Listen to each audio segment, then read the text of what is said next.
नमस्कार, आप देख रहे हैं आपका favourite show news 18 big bulletin. मैं हूं आपके साथ मुकेश राजपूत। लोकसभा चुनाव में जुबानी जंग अपने चरम पर है। नेता भाषा की मर्यादा भूलते जा रहे हैं। नेताओं की बयानबाजी को देखकर तो यूं लगता है कि जैसे विवादों में वो एक दूसरे से आगे निकलने की फिराक में है। उत्तर प्रदेश से लेकर हिमाचल या पंजाब के नेताओं की जो बोल बिगड़े हुए हैं वो किसी भी मायने में ठीक होने का नाम नहीं ले रहे हैं।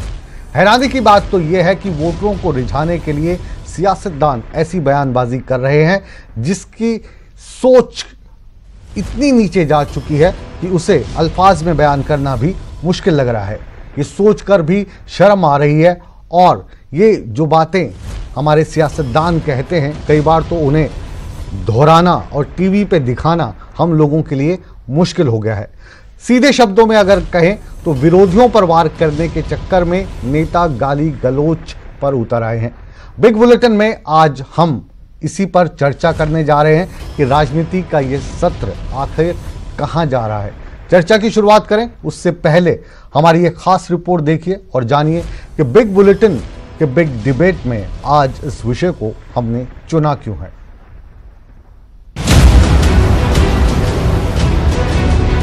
लोकसभा चुनाव के लिए प्रचार अपने चरम पर है।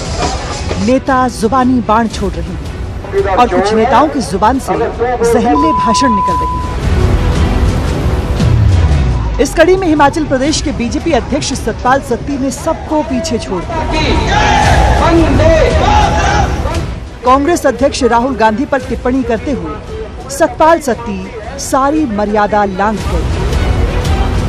मैंने कहा लिखा क्या, बोल तो दो, कहते लिखा नहीं, आप थोड़ा फेसबुक के ऊपर पढ़ो, देखो हमसे भी ज्यादा गुस्सा लोगों को। तो उसने लिखा है, यदि मैंने तो फिर बाहरी मन से मैं बोल रहा हूँ, उसने लिखा है कि अगर इस देश का चौकीदार चोर है, अगर तू बोलता तो उन्हें सीधा लिखा फेसबुक के ऊपर। सतपाल सत्ती से पहले उत्तर प्रदेश के समाजवादी नेता आजम खान जयाप्रदा पर अभद्र टिप्पणी करके समाजवाद को तार-तार कर चुके हैं। उसकी असलियत समझने में आपको 17 बरस लगे। मैं 17 दिन में पहचान गया कि इन खाकी रंग का है। चुनावी मैदान में डटे नेता सिर्फ गंदी जुबान से ही अपने विरोधियों का सम्मान नहीं कर रहे, बल्कि धार्मिक बंटवारे पर भी उतारू हो गए हैं। बिहार के कटिहार में नवजोत सिंह सिद्धू ने कुछ इस अंदाज में मुस्लिमों को एकजुट होने की बेतुकी नसीहत दे डाली। अगर तुम लोग इकट्ठे हुए, 64% आपकी आबादी है, माइनॉरिटी मेजॉरिटी में है यहाँ पे, यदि तुम इकट्ठे हुए और इकट्ठे होके एकजुट होके वोट डाला तो सब उलट जाएंगे, मोदी सुलट जाएगा, छक्का लग जाएगा। धर्म के आधार पर वोट मांगने को लेकर चुनाव आयोग उत्तर प्रदेश के मुख्यमंत्री योगी आदित्यनाथ और पूर्व मुख्यमंत्री मायावती पर एक्शन ले चुका है। योगी आदित्यनाथ पर 72 घंटे और मायावती पर 48 घंटे तक प्रचार करने पर प्रतिबंध लगा है। वहीं जयाप्रदा पर अभद्र टिप्पणी करने वाले आजम खान पर भी 72 घंटे तक प्रचार पर प्रतिबंध लगा है। Bureau report, news 18 Haryana.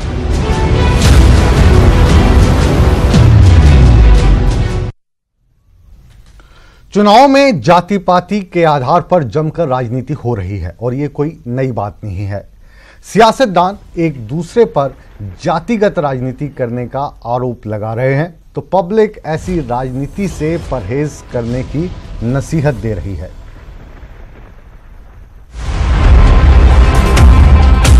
चुनाव प्रचार में सियासतदानों को जाति धर्म की बड़ी याद आती है, लिहाजा इस लोकसभा चुनाव में भी जाति धर्म की बात हो रही है। कोई अली के नाम पर वोट की फरियाद कर रहा है तो कोई बजरंग बली के नाम पर। खास तौर से मुस्लिम समाज के लोगों को ये कहना चाहती हूँ कि आप लोगों को भावनाओं में बहकर, रिश्ते नातों यार दोस्तों के चक्कर में आकर अपने वोट को बांटना नहीं है। यदि आपको इस चुनाव में बीजेपी को हार का मुंह उत्तर प्रदेश से दिलाना है तो आप लोगों को अपने वोट को बांटना नहीं है, बल्कि एक तरफ का अपना वोट गठबंधन के ही उम्मीदवारों को देना है। ये मेरी खासकर मुस्लिम समाज के लोगों से ये अपील है। अली पर सपा बसपा को अली पर विश्वास है, हमें भी बजरंग बली पर विश्वास है। और मैं कहना चाहता हूं, कांग्रेस सपा बसपा लोकदल इन्होंने कह दिया है, ये लोग इस बात को मान चुके हैं कि बजरंग बली के अनुयायी उन्हें कभी बर्दाश्त नहीं करेंगे। अगर तुम लोग इकट्ठे हुए, 64% आपकी आबादी है, माइनॉरिटी मेजॉरिटी में है यहाँ पे, यदि तुम इकट्ठे हुए और इकट्ठे होके एकजुट होके वोट डाला तो सब उलट जाएंगे, मोदी सुलट जाएगा, छक्का लग जाएगा।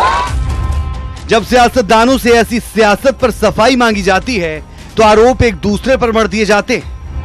इस चुनाव में 36 की 36 बिरादरी एक होकर चुनाव लड़ रही है। ये क्यों है? क्यों बदली ये परिस्थिति? क्यों 36 बिरादरी इकट्ठा हुई?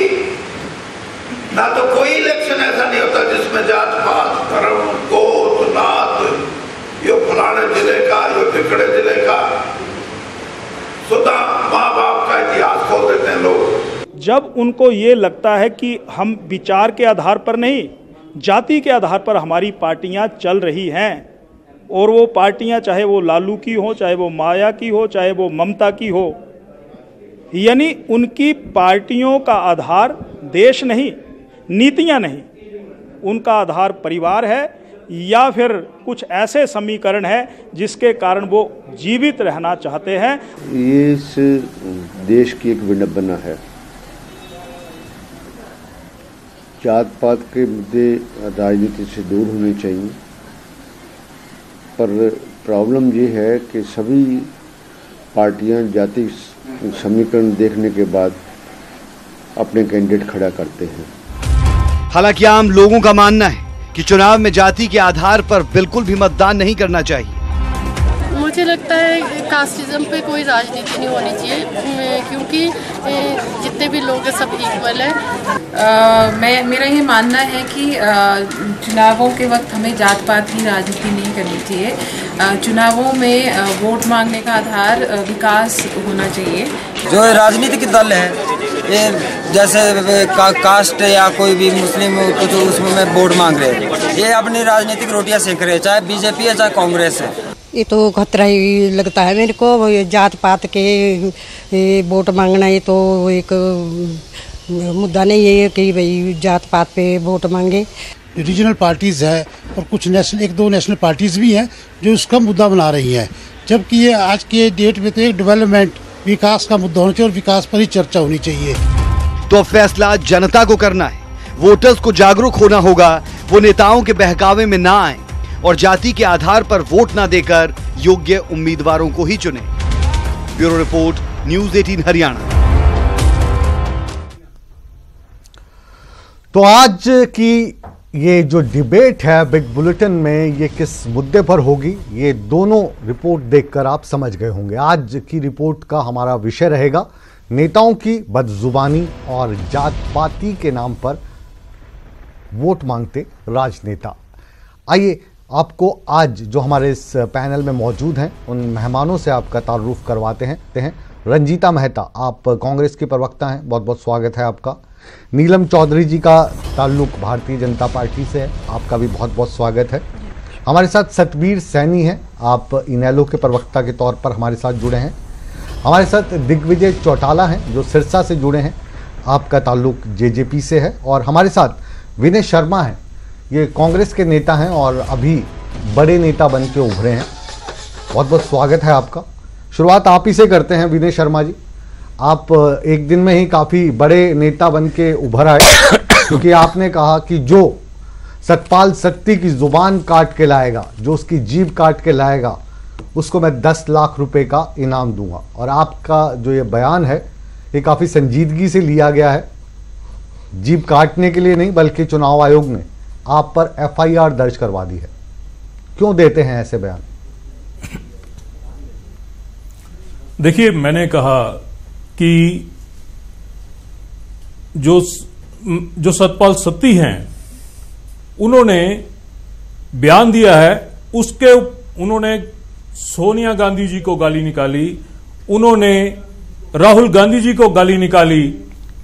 तो मैंने कहा कि जो उनकी काली जुबान काट कर लाएगा। काली जुबान का मतलब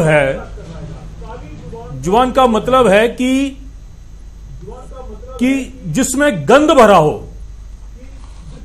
अगर आप देखें तो आपको जैसे नाली होती है, नाली जब बनती है तो बिल्कुल साफ होती है, लेकिन जैसे ही उसमें गंदगी आ जाती है तो वो काली हो जाती है। तो मैंने कहा कि उनकी काली जुबान है, ये जो जुबान है, ये जो जुबान है, इसको लेकर कई कहावतें हैं। कोई कहता है आपकी जुबान बड़ी लंबी है और आप कह रहे हैं काली है। तो हमारे हिसाब से तो जो व्यक्ति है, जो ये शरीर है, इसमें एक ही जुबान होती है और उसी जुबान से बोला जाता है। वो काली होती है, लाल होती है, पिंक होती है।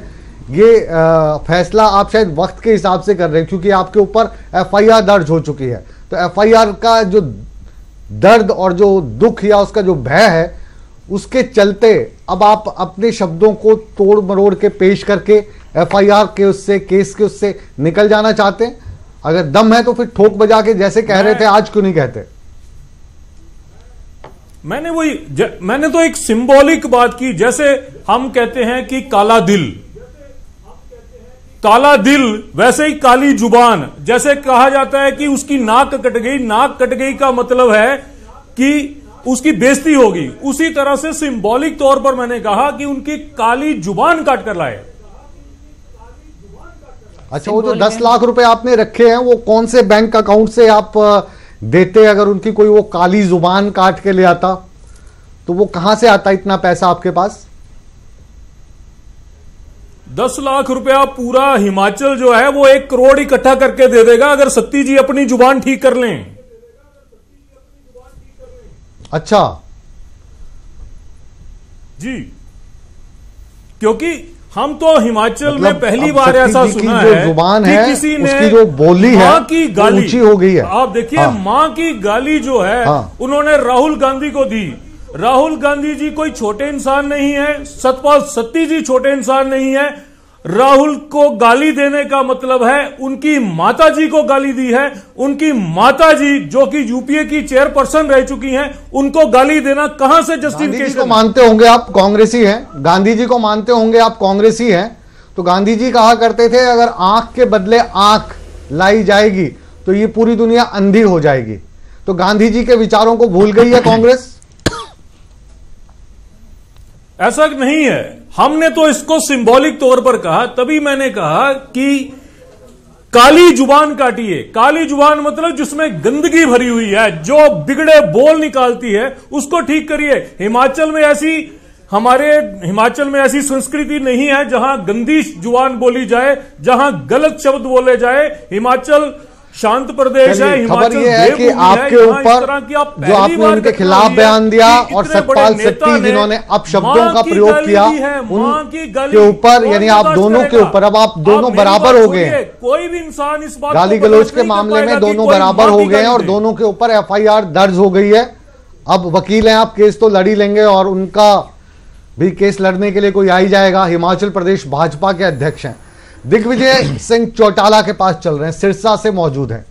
ये जो गाली गलोच है और ये जो बयानात हैं, आज सिद्धू साहब कह रहे थे जाकर कि मुसलमान भाइयों आप इकट्ठे हो जाइए, कांग्रेस को वोट दीजिए, ऐसा छक्का मारिए जिससे मोदी ही आउट हो जाए। इन बयानात को आप कैसे देखते हैं? फिर कुछ ऐसे बयानात जो आपने दिए हैं उस पर हम आएंगे। दिग्विजय। नहीं, मैं ये मानता हूं कि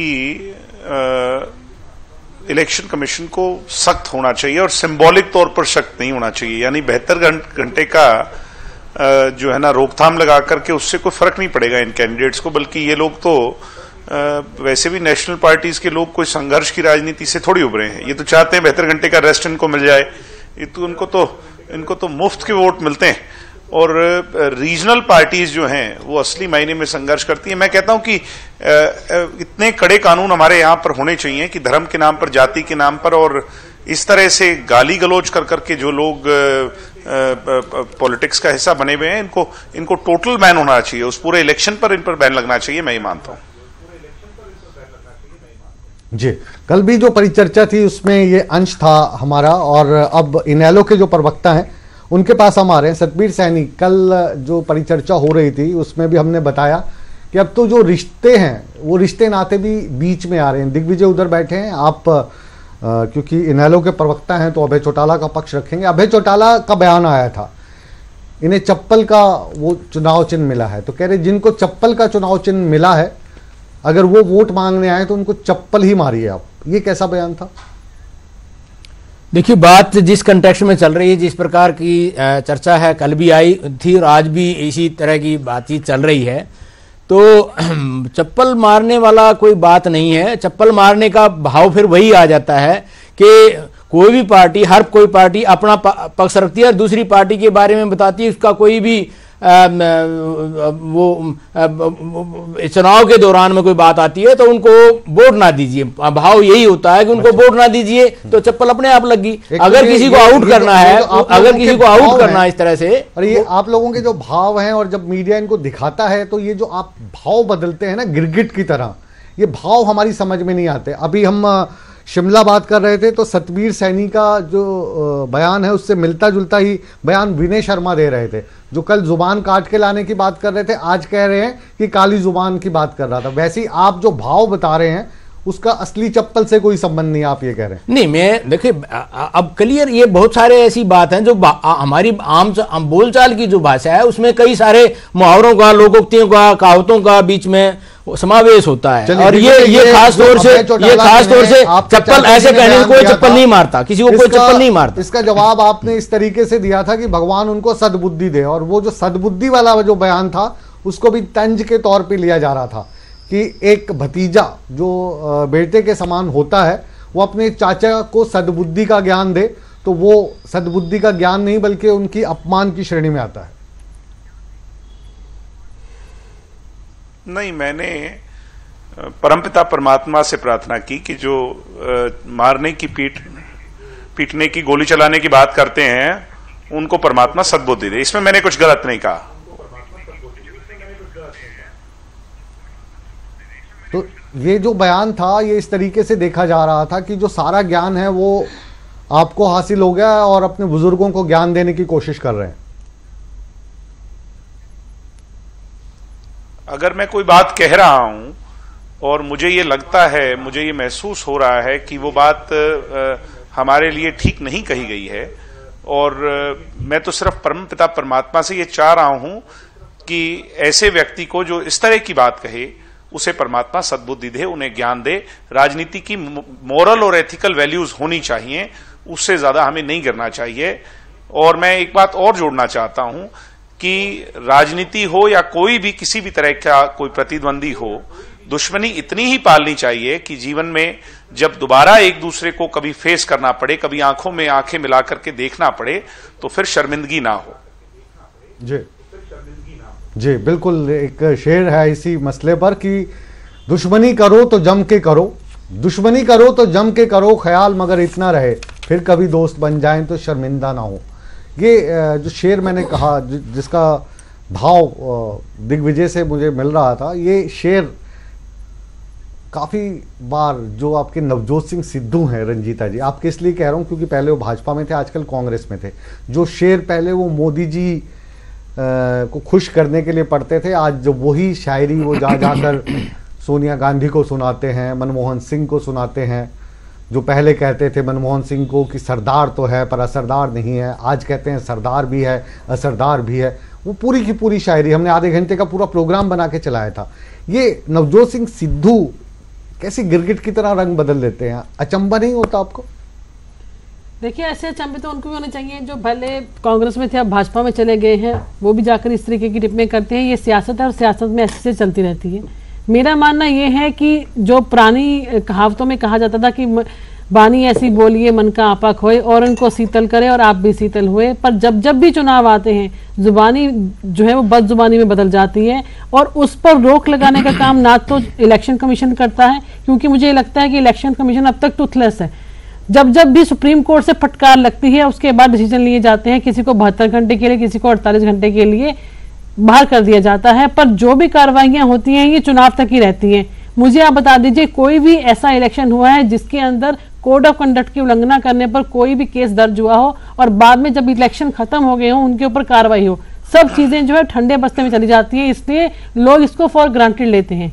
अगर आज जिस तरीके के बयान दे रहे थे नवजोत सिंह सिद्धू, मुसलमान भाइयों आप यहाँ पर 64% हैं, आप एक ऐसा छक्का मारिए कि मोदी ग्राउंड से बाहर चला जाए, ये कहना कि मैं पंजाब का मंत्री हूँ, मेरी पगड़ी जो है वो आपके साथ खड़ी रहेगी, मुसलमान भाइयों आप मेरे को वोट दीजिए, ये कांग्रेस की विचारधारा कब से हो गई? देखिए मेरा ये मानना है कि अगर आप किसी भी समुदाय से वोट की अपील कर रहे हैं, सिद्धू जी ने वो चीजें नहीं की जो कि और नेता भाजपा के करते आ रहे हैं। और क्या उम्मीद कर रहे हैं मैं आपको और क्या करेंगे? मैं आपको ये बता रही हूँ जो ये प्रथा शुरू हुई है, आप इस प्रथा के बैकग्राउंड देखिए कि प्रथा शुरू कब से हुई है। प्रथा शुरू करने वाले हमारे स्वयं प्रधानमंत्री हैं, जो प्रधानमंत्री होते हुए भी ये कहते हैं 2G 3G जीजा जी मामा जी। थोड़ा सा याद करके देखिए, जब आपकी बारी आएगी नीलम चौधरी जी आप बोलिएगा, वरना आपको एक शब्द नहीं बोलने दूंगी मैं। जब आपकी बारी आएगी तो मैं आपको एक शब्द नहीं बोलने दूंगी अगर आप बीच में बोलेंगी तो। जी आप भी कई कमीशन है, आपने कहा कि उन्होंने शुरू किया था। मैं यही बोलना चाहती हूँ मुकेश जी, तो इनको सिखाइए, क्योंकि इनकी क्या है भाजपा के प्रवक्ताओं को ट्रेनिंग दी जाती है कि आप जब भी कोई बोलिए जोर से बोलिए, बार बार बोलिए, ताकि झूठ सच में साबित हो जाए। नीलम चलिए, ये जो बातचीत इनसे कही हमने, यही जो बातचीत है वो भाजपा वाले आजकल क्या कर रहे हैं? सतपाल सत्ती का जो रोल चल रहा है पिछले 2 दिनों से कि पूरे मीडिया में हिमाचल प्रदेश का भाजपा अध्यक्ष छाया हुआ है। हिमाचल के नेताओं को नेशनल पे ज्यादा अहमियत नहीं मिलती, लेकिन छाया है वो ऐसा बयान देकर जिसे मुख से दोहराया नहीं जा सकता। माँ की गाली दे रहे हैं राहुल गांधी को, तो ये स्टैंडर्ड है आपकी भारतीय जनता पार्टी का, ये स्टैंडर्ड है उस पार्टी का जिसको पार्टी विद डिफरेंस कहा जाता है। जी देखिए, शुरुआत इन्हीं से करते हैं। विनय जी ने अभी कहा कि मैंने जो सिंबॉलिकली कहा था उनको, क्योंकि काली जबान काट लेंगे। अगर उन्होंने उनके अपने विचार होते तो ये सिंबॉलिक वर्ड इस्तेमाल ही ना करते। अब देखिए आपने इन्होंने कितना बड़ा दावा ठोका था कि 10 लाख रुपए में उसको इनाम दूंगा। अगर इनके दावों में जरा सा भी दम होता तो ये आज इतने ठंडे ना पड़ते जिस तरह से ये जा रहे थे। और दूसरी बात जो मैंने अभी कही कि जो जात पात का खेल है वो कांग्रेस की हिस्ट्री है, इसके जो गाली निकाली गई है, कि नेताओं को गालियां निकालो माँ बहन की, क्योंकि उनकी अपनी माँ बहन नहीं है, उनकी अपनी पत्नियां नहीं है। क्या आप ट्रेनिंग देते हैं कि माँ और बहन की गाली निकालना? कभी आप जर्सी गाय बोलते हैं, कभी आप जर्सी बछड़ा बोलते हैं, कभी आप प्रियंका को पप्पी के बुलाते हैं आपके नेता। तो क्या मोदी जी ने कार्रवाई कर ली? इससे पता चलता है कि आप चाहते हैं कि माँ और बहनों को इस तरीके से बोला जाए, क्योंकि आपकी जो पार्टी है वो महिलाओं की हित की पार्टी नहीं है। इसी पॉइंट को क्लियर कर देते हैं। मुझे लगता है कि सिर्फ एक पॉइंट, काफी गर्म होने वाली है। ब्रेक के दौरान थोड़ा पानी वानी इनको पिलाते हैं। दिग्विजय आप सिरसा से हमारे साथ बने रहिए और विनय शर्मा जी आप शिमला से हमारे साथ जुड़े रहिए। चंडीगढ़ में जो स्टूडियो का माहौल है थोड़ा गर्म हो रहा है, उसको थोड़ा ठंडा करने की कोशिश करते हैं। बुलेटिन में आज चर्चा हो रही है नेताओं की बदजुबानी की, आज चर्चा हो रही है जाति पाति के नाम पर वोट मांगने की, आज चर्चा हो रही है धर्म के नाम पर वोट मांगकर एक समुदाय विशेष को बहकाने की। हालांकि चुनाव आयोग लगातार अपील कर रहा है कि मतदाता जाति पाति के धर्म के बहकावे में ना आए और अच्छे उम्मीदवारों का चयन करें। बावजूद इसके लोग जाति पाति का जहर घोलने में लगे हुए हैं। राजनीतिक दल हैं कि अपनी इस नीति से, इस रणनीति से बाज आने का नाम नहीं ले रहे हैं। बात हरियाणा की करें तो रोहतक में अलग अलग जाति की टी शर्ट खुलेआम बिक रही है। खासकर युवा वर्ग जाति पाति की इस टी शर्ट को पहनकर बहुत गौरव महसूस कर रहा है, लेकिन ये गौरव का विषय नहीं है, ये बंटवारे का झंडा है। और इस झंडे को उठाकर घूमना युवाओं के लिए क्या ठीक है? यही सवाल उठाती है हमारी अगली रिपोर्ट।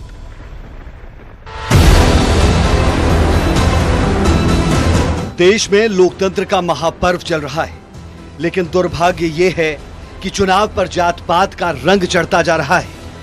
नेता तो वोट बैंक के लिए जाति के हथकंडे अपनाते ही हैं, लेकिन अब जनता भी असल मुद्दों को तिलांजलि देकर जात पात के रंग में रंगती जा रही है। खासकर युवा पीढ़ी समाज को बांटने वाली इस सोच की ज्यादा शिकार हो रही है। हरियाणा की राजनीतिक राजधानी रोहतक में कुछ ऐसा ही देखने को मिला।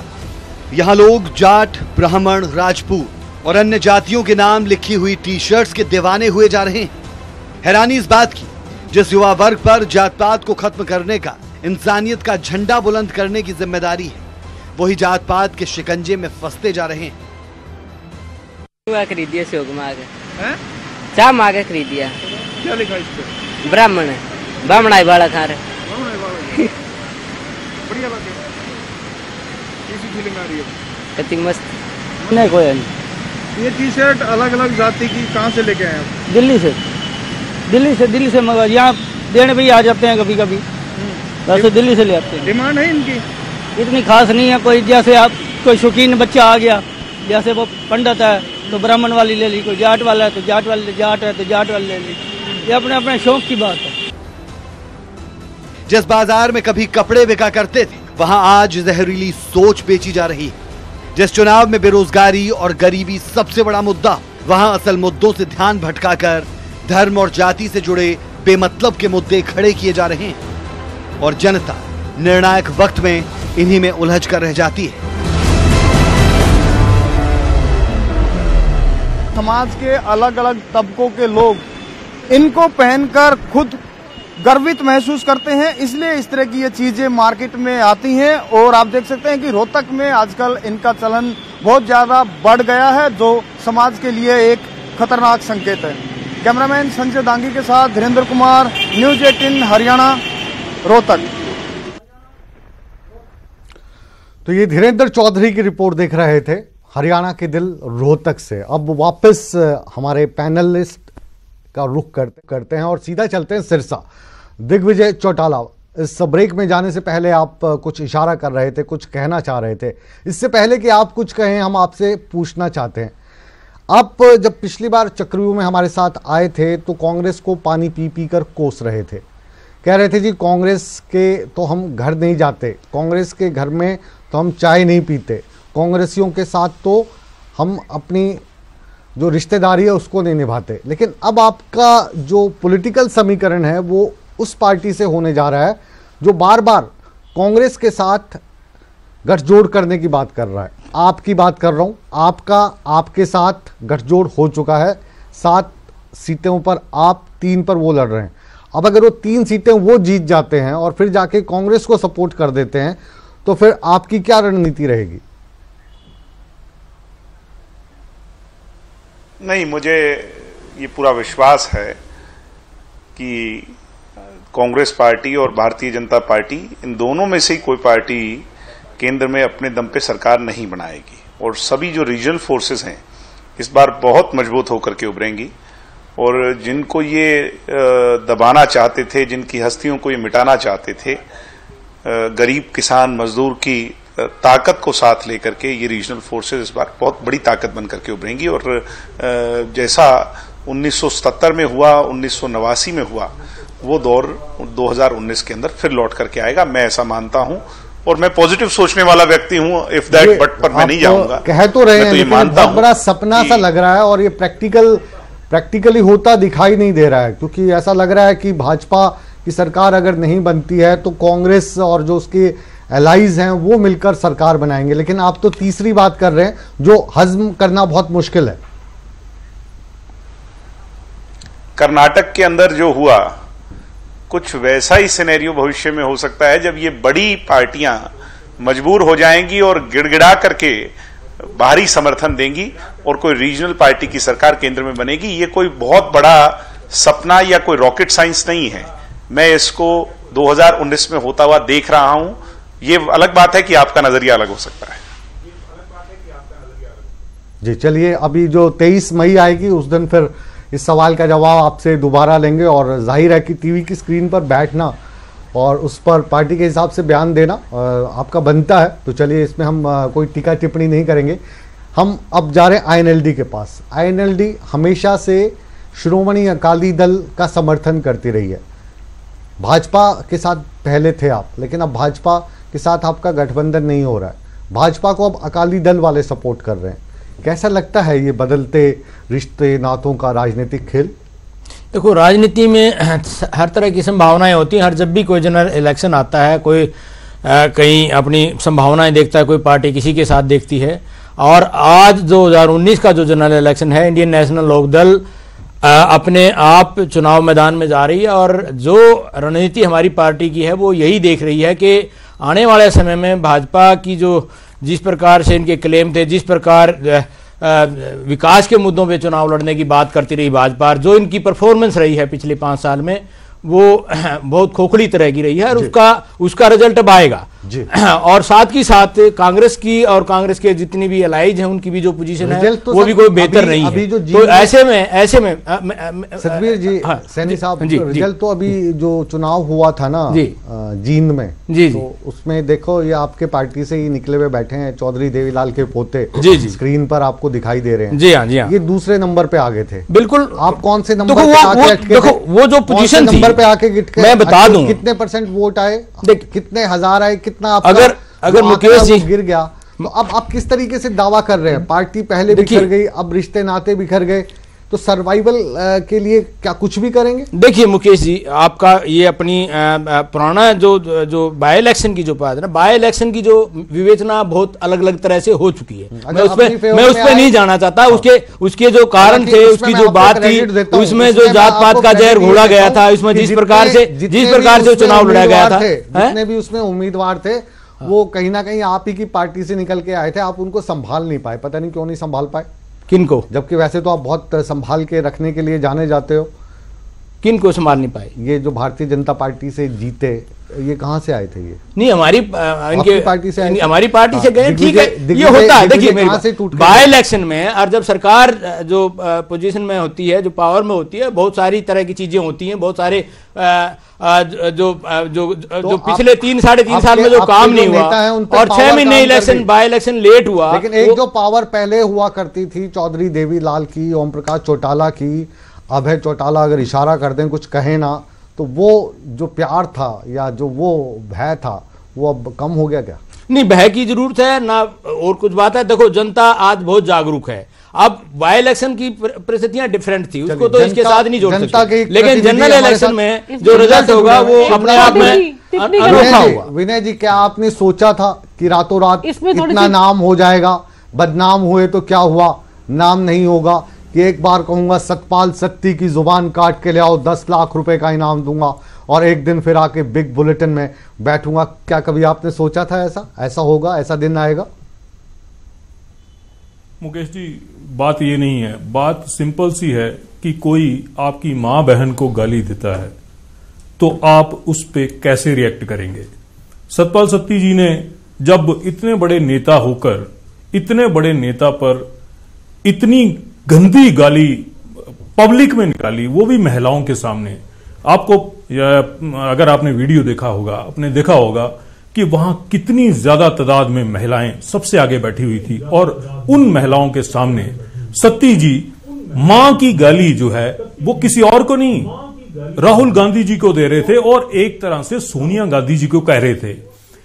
जब आपकी मां बहनों उसके बाद जो हमारे मित्र विनय शर्मा ने जो किया वो तो सराहनीय कदम था। मुकेश जी, राहुल गांधी का जी कर रहा होगा कि ये विनय शर्मा आज इस वक्त बिग बुलेटिन में क्यों बैठा है, न्यूज 18 के, मेरे पास आ जाए और मैं गले लगा लूं।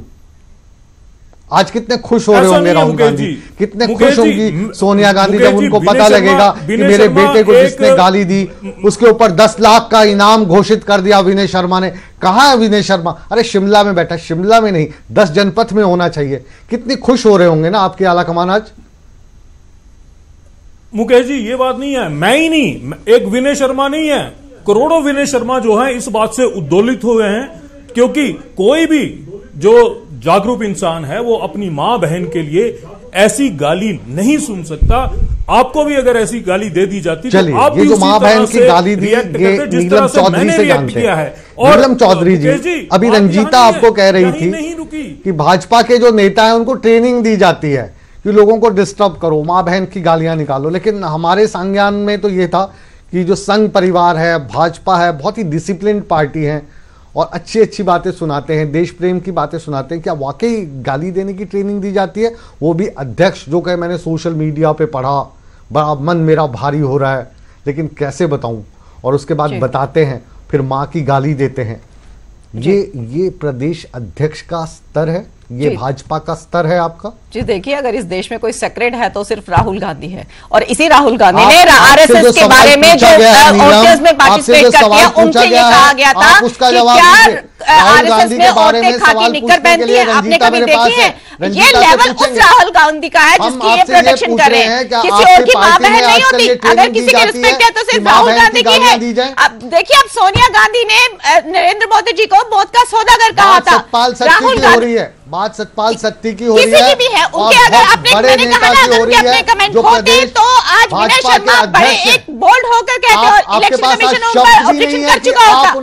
आप देखिए, आजम खान ने जो जयाप्रदा के बारे में कहा था उसके अगेंस्ट एक्शन हुआ ना, तो अगर सत्ती ने ऐसा कुछ कहा होता, डायरेक्टली उनके अपने शब्द होते तो उनको भी इसी तरह की मैडम डिबेट में जब पार्टिसिपेट करना हो तो अपने आंकड़े इतने अच्छे होने चाहिए कि सामने वाला बोल ना पाए। मैं पूछ रहा हूं सतपाल सत्ती के बारे में आप गाना गा रही हैं राहुल गांधी का, क्योंकि वो कह रहे हैं कि राहुल गांधी के बारे में कहा। मैंने राहुल गांधी का एक एग्जांपल दिया कि उसने जो महिलाएं आरएसएस में है उनके बारे में क्या कहा था, वो क्या एक सम्मानजनक शब्द था। और यही कि जो आरएसएस में जो महिलाएं हैं, आप जानते हैं कि वो नेकर क्यों नहीं पहनती। उनको उस चीज से क्या मतलब है कि जो महिलाएं हैं वो नेकर पहनती हैं नहीं पहनती हैं? उनकी जो सोच है महिलाओं के बारे में, राहुल गांधी बिल्कुल नहीं कहा था। तो आप अपनी जानकारी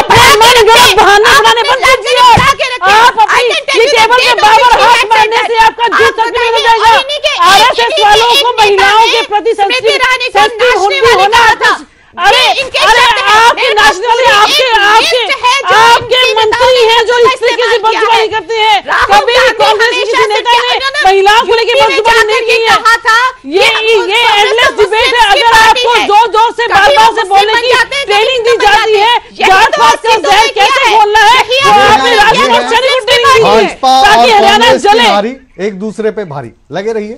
देखिए, हरियाणा के अंदर किस तरीके का जात पात का जहर घोलकर इन्होंने पूरे हरियाणा को जलाया था।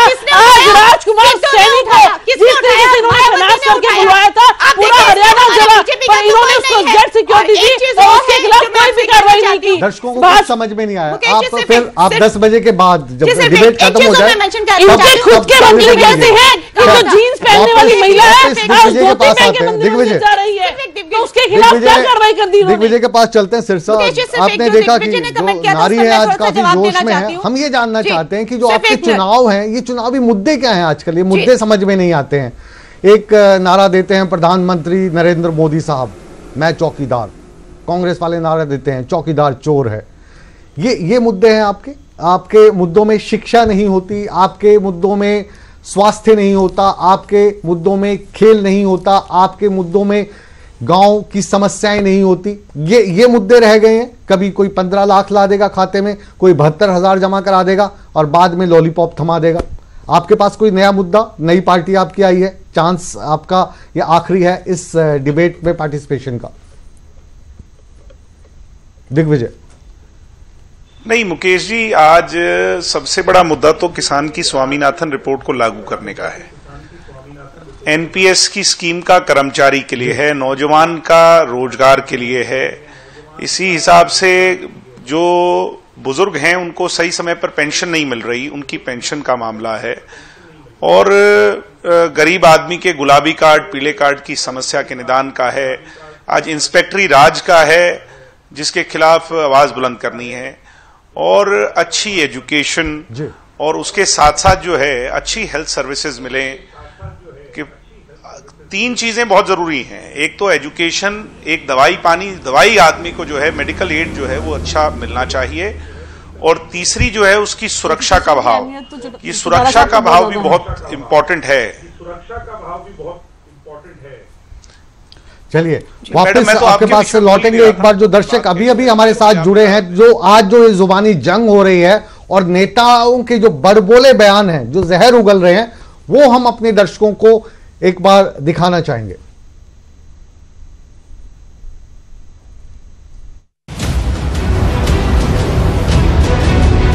लोकसभा चुनाव के लिए प्रचार अपने चरम पर है। नेता जुबानी बाण छोड़ रहे हैं। चौकीदार और कुछ नेताओं की जुबान से जहरीले भाषण निकल रहे हैं।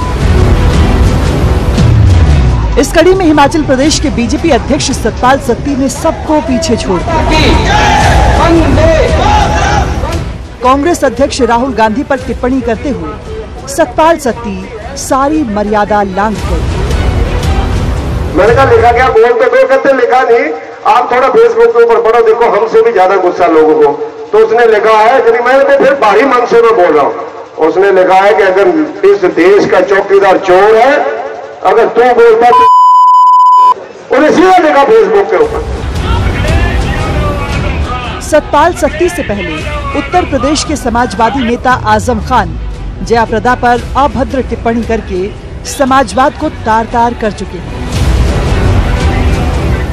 उसकी असलियत समझने में आपको 17 बरस लगे। मैं 17 दिन में पहचान गया कि इन खाकी रंग का है। तो आदरणीय सतपाल सत्ती को नीलम चौधरी सुना आपने, समझ भी गई क्या कहा उन्होंने। इस पे हम बहस कर रहे हैं, क्या ये सही है? वही मैंने कहा कि ये उनके शब्द नहीं थे, उनके जो किसी और के लिखे हुए उन्होंने शब्दों को पढ़ा है। मन तो कर रहा है मैं जो आपकी जी आप देखिए और इतनी किसी भी महिला के बारे में कोई भी व्यक्ति अगर किसी भी तरह के शब्दों का इस्तेमाल करता है तो हमेशा उसको कंडेम किया जाता है। तो ये जो शब्द है, आप देखिए आजम खान ने जो खुद इस्तेमाल किए थे उनको उसकी सजा मिली, इसी ने उनके अगेंस्ट एक्शन लिया। एक एडवोकेट अगर उनके ये शब्द होते, मैं एज एन एडवोकेट ही कह रही हूँ, एज एन एडवोकेट ही कह रही हूँ, आप मुकेश जी अगर ये उनके शब्द होते तो विनय जी आज बड़ी स्ट्रिक्टली उनके अगेंस्ट एक्शन ले रहे होते। वो इतने सॉफ्ट नहीं होते। उन्होंने कहा कि मैंने सिंबॉलिकली शब्द इस्तेमाल किया है, काली जुबान। अगर उनका काम होता तो वो उनके अगेंस्ट एक्शन लेते। जैसे आपकी काली जुबान था वैसे वो जो हमने बीप लगा के चलाया था, अगर चौकीदार चोर है तो बीप बीप बीप, तो वो उनके शब्द नहीं थे। ये विनय शर्मा जी जानते हैं एज एन एडवोकेट अगर कोई अपने शब्दों का इस्तेमाल करता है। समय कम है हमारे पास।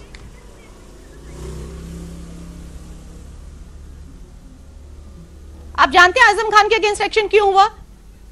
क्योंकि वो शब्द उनके अपने थे। आपको आजम खान छोड़ दीजिए, मैं आजम खान उससे भी जो है आप एक देखें 2014 में भी उन्होंने जयप्रदा के बारे में एक बहुत गलत टिप्पणी की थी। दे रहा हूं, अगर मैं किसी को गाली दे रहा हूं उसके बदले में वो मुझे गाली दे रहा है तो क्या उसका गुनाह खत्म हो जाता है? अगर उन्होंने गाली दी होती तो विनय शर्मा जी उनको बख्शते नहीं। ये अपने आप जो उनके स्टेप्स पीछे हुए हैं, किसी और के शब्दों के लिए आप किसी और को गुनाह नकार नहीं कह सकते। अगर सतपाल सत्ती ने गलत शब्दों का इस्तेमाल किया, गाली का इस्तेमाल किया, तो आपको इस पे धैर्य रखना चाहिए था, क्योंकि पेशे से आप भी वकील हैं और वकील होते होते आपने ऐसा कानून हाथ में ले लिया कि आज खुद आप पे एफआईआर दर्ज होगी। अब आपको जब कोर्ट में खड़ा होना होगा तो वकील के तरीके से नहीं खड़ा होना होगा, मुजरिम के तरीके से होना होगा। मुकेश जी आप देखिए, आपने जो कहा है अगर वो आपके शब्द हैं, आपके अपने शब्द हैं, तभी उनके अगेंस्ट। मुकेश जी मैं एक बात कहना चाहता हूं, राहुल गांधी की प्रेस कॉन्फ्रेंस हुई थी, उन्होंने किन शब्दों का इस्तेमाल किया था कि सुप्रीम कोर्ट ने ऐसा कहा, तो सुप्रीम कोर्ट ने टिप्पणी की ना कि आप उनका नाम लेकर इस तरह की टिप्पणी नहीं कर सकते। मैडम सुनेंगे अब विनय। मुकेश जी मैं कहना चाहता हूं, मुकेश जी आपने जो सतपाल सत्ती जी की टिप्पणी सुनाई उसमें आपने बड़ी लंबी बीप सुनाई। बड़ी लंबी बीप का मतलब यही है कि आप उस शब्द को नहीं सुनाना चाहते, जिसका मतलब साफ है कि आप अपने चैनल पर उस शब्द को नहीं सुनाना चाहते। परिचर्चा भी इसीलिए हो रही है। लेकिन जो सतपाल सत्ती ने गलत किया है, सतपाल सत्ती ने जो गलत किया है, विनय भाई सुनिए, सतपाल सत्ती ने जो गलत किया है हर एक जगह उसकी निंदा हो रही है, चाहे वो भारतीय जनता पार्टी के नेता हो, कांग्रेस के हो, मीडिया में हो। लेकिन उस गलती पर जब आप जैसा पढ़ा लिखा एक वकील बयान देता है कि उसकी जुबान काट के ले आइए, 10 लाख रुपए मैं देता हूं, तो फिर आप सवालों के घेरे में आते हैं। कानून की नजर में आप भी मुकेश जी, आप पर भी एफआईआर एक बात बताइए, हम ये कह रहे हैं तो आपको ये करने की जरूरत थी। मुकेश जी एफआईआर उन पर दर्ज हो चुकी है, और दूसरी बात ये कि कोई भी आप पे भी पढ़ा लिखा इंसान हो चाहे अनपढ़ हो, अपनी मां बहन पर टिप्पणी जो है वो बर्दाश्त नहीं कर सकता और कोई भी नहीं करेगा। विनय जी एफआईआर आप पे भी दर्ज हो चुकी है। आप पे भी एफआईआर की कोई परवाह नहीं, जहां तक नहीं मिला तो मुझसे ले लीजिए। मेरे ऊपर 20 एफआईआर दर्ज कर लो, लेकिन महिलाओं के ऊपर अगर कोई टिप्पणी करेगा तो हम उसको नहीं छोड़ेंगे। तो आजम खान के लिए कितना प्राइस रखा आपने? हम बिल्कुल नहीं छोड़ी। बताएं कितना किया आपने? वो आजम खान पे भी जयाप्रदा किसी की बहन नहीं है, वो किसी की मां नहीं है। विनय शर्मा ने हिमाचल में रखा है, वैसे आजम खान पर भी प्राइज रखने वाला कोई मिल जाएगा, लेकिन ये एक गलत प्रथा है जी, ये बेहद गलत प्रथा है। प्राइज बुलेटिन को अब हम यहीं पर विराम देंगे और आप सबका धन्यवाद करेंगे। दिग्विजय, आप सिरसा से हमारे साथ जुड़े, विनय आप शिमला से हमारे साथ जुड़े, सतबीर सैनी, नीलम चौधरी और रंजीता मेहता जी, आपने अपने कीमती समय में से समय निकाला, बिग बुलेटिन में आए। हम आपका सभी का तहे दिल से शुक्रिया अदा करते हैं। बिग बुलेटिन में इस बहस को यहीं पे रोक रहे हैं, लेकिन इस बहस को चरम तक न्यूज़ 18 लेकर जाएगा, जनता तक पहुंचाएगा कि आप कैसे लोगों को सुनते हो जिनको शब्दों का इस्तेमाल तक करना नहीं आता। न्यूज़ 18 पर खबरों का सिलसिला लगातार जारी है।